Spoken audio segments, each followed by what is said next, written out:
সালের মধ্যে স্মার্ট বাংলাদেশ গঠন করতে হলে যে সকল উপকরণ দরকার কৃষিক্ষেত্রে, সেখানে কৃষি যান্ত্রিকীকরণের বিকল্প নেই। এজন্য কৃষি বান্ধব সরকার সমন্বিত ব্যবস্থাপনার মাধ্যমে কৃষি যান্ত্রিকীকরণ প্রকল্পের আওতায় বিভিন্ন কার্যক্রম হাতে নিয়েছেন। এখানে ভর্তুকি মূল্যে বিভিন্ন কৃষি যন্ত্রপাতি সরবরাহ করেছেন। সাথে আমাদের বিভিন্ন প্রতিষ্ঠানে দক্ষ জনবল তৈরির লক্ষ্যে প্রশিক্ষণ দিয়ে চলেছেন। কারণ যন্ত্রপাতি যখন নষ্ট হবে, একজনের যদি মেকানিক্স না থাকে তাহলে তাকে 3 দিন 4 দিন বসে থাকতে হবে।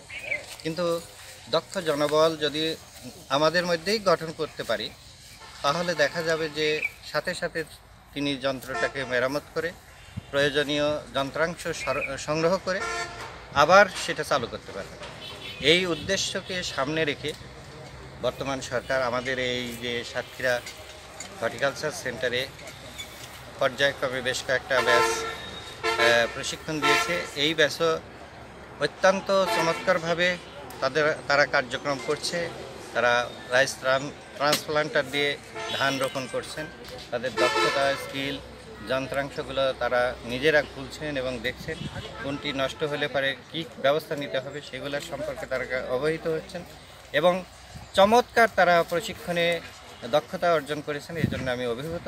এই প্রকল্পের মাধ্যমে বিশেষ করে আমাদের স্বল্প সময়ে ফসল রোপণ এবং কর্তন যদি আমরা করতে পারি, তাহলে বাংলাদেশকে ইনশাল্লাহ আমরা 2041 সালের মধ্যে স্মার্ট বাংলাদেশ করব এবং এই জনগোষ্ঠীর জন্য যে খাদ্যের চাহিদা, এটা আমরা যোগান করব।